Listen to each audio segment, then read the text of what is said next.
ನಮಸ್ಕಾರ ರೀ. ಮಕರ ಸಂಕ್ರಾಂತಿ ಹಬ್ಬಕ್ಕೆ ಎಲ್ಲರಿಗೂ ಸ್ವಾಗತ. ಓಂ ಶ್ರೀ ಚಾನಲ್ಗೆ ಸ್ವಾಗತ ರೀ. ಇವತ್ತು ಮಕರ ಸಂಕ್ರಾಂತಿ ಸಲುವಾಗಿ ನಾವು ಮಾದಲಿ ಹೆಂಗೆ ಮಾಡೋದಂತ ನಿಮ್ಮ ಮುಂದೆ ತಿಳಿಸ್ಕೊಡಾಕತ್ತೀನಿ. ನನಗೆ ಗೊತ್ತಿದ್ದಷ್ಟು ಮಟ್ಟಿಗೆ ನಾವು ಕಡ್ಲಿಬೇಳಿನ ಅಕ್ಕಿನ ಗೋಧಿನ ಹುರಿದು ಗಿರ್ನಿ ಹಾಕಿಸ್ಕೊಂಬಂದಿರ್ತೀವಿ ರೀ. ಅಲ್ಲಿ ಹಿಟ್ಟು ಕಾಣತ್ತಲ್ಲ, ಅದು ಅಗ್ದಿ ನೈಸ್ ಆಗಿನೂ ಅಲ್ಲ, ಹಿಟ್ಟು ಅಗ್ದಿ ರಫ್ ಆಗಿನೂ ಅಲ್ಲ, ಒಂದು ಮೀಡಿಯಮ್ ಲೆವೆಲ್ನಾಗ ಹಿಟ್ಟು ಮಾಡಿಕೊಟ್ಟಿರ್ತಾರೆ. ಅದನ್ನು ನಾವು ಹಸಿ ಎಣ್ಣೆನ ಆಮೇಲೆ ಸ್ವಲ್ಪ ಉಪ್ಪನ್ನ ಹಾಕಿ ಸ್ವಲ್ಪ ನೀರನ್ನ ಹಾಕೊಂತ ಒಂದು ಅಗದಿ ಚಪಾತಿ ಹಿಟ್ಟಿನ ಹದಕ್ಕೂ ಅಲ್ರಿ, ಅಗದಿ ಗಟ್ಟಿನೂ ಅಲ್ಲ, ಆ ಲೆವೆಲ್ಲಿಗೆ ಸ್ವಲ್ಪ ಮುಟ್ಟಿದ್ರೆ ಮುಟ್ಟಿಗೆ ಆಗ್ಬೇಕು. ಆ ಲೆವೆಲ್ಗೆ ನಾವು ಇದನ್ನು ಮಾಡ್ಕೊಳಕತ್ತೀವಿ ನೋಡ್ರಿ. ಈ ಟೈಪ್ ಮಾಡ್ಕೊಂಡು ಅದನ್ನು ಲಟ್ಟಿಸ್ಕೋಬೇಕ್ರಿ.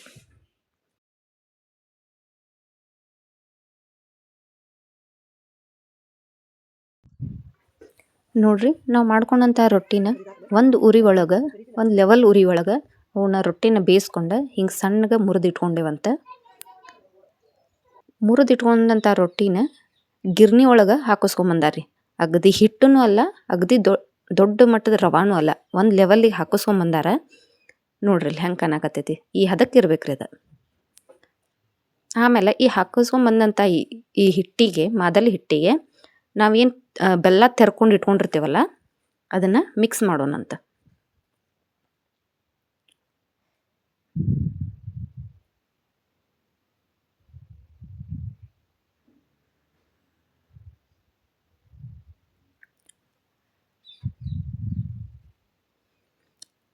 ಹೆಂಗೆ ಸಣ್ಣಗೆ ನಾವೇನು ತೆರಕೊಂಡು ಇಟ್ಕೊಂಡಿದ್ವಲ್ಲ ಬೆಲ್ಲನ, ಈಗೆಲ್ಲ ಒಂದು ರೀತಿ ಅದಕ್ಕೆ ಪೂರ ಹಿಟ್ಟಿಗೆ ಇದು ಒಂದೇ ಸಮನ ಕುಡ್ಕೋಬೇಕ್ರಿ. ಇದು ಆ ಟೈಪ್ ಕುಡ್ಸೋದ್ರಿ ಇದನ್ನು, ಬೆಲ್ಲನ.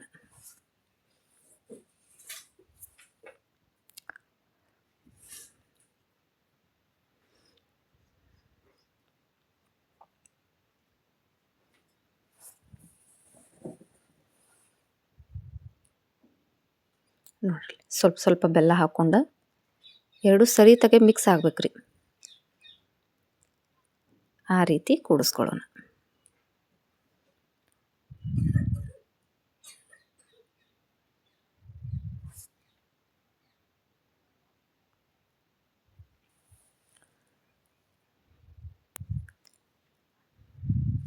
ಆಮೇಲೆ ನೋಡ್ರಿ, ಕೂಡಿಸ್ಕೊಂಡಂಥ ಹಿಟ್ಟು ಬೆಲ್ಲ ಹೆಂಗೆ ಕಾಣಕತ್ತೈತಿ ಅಂತೇಳಿ.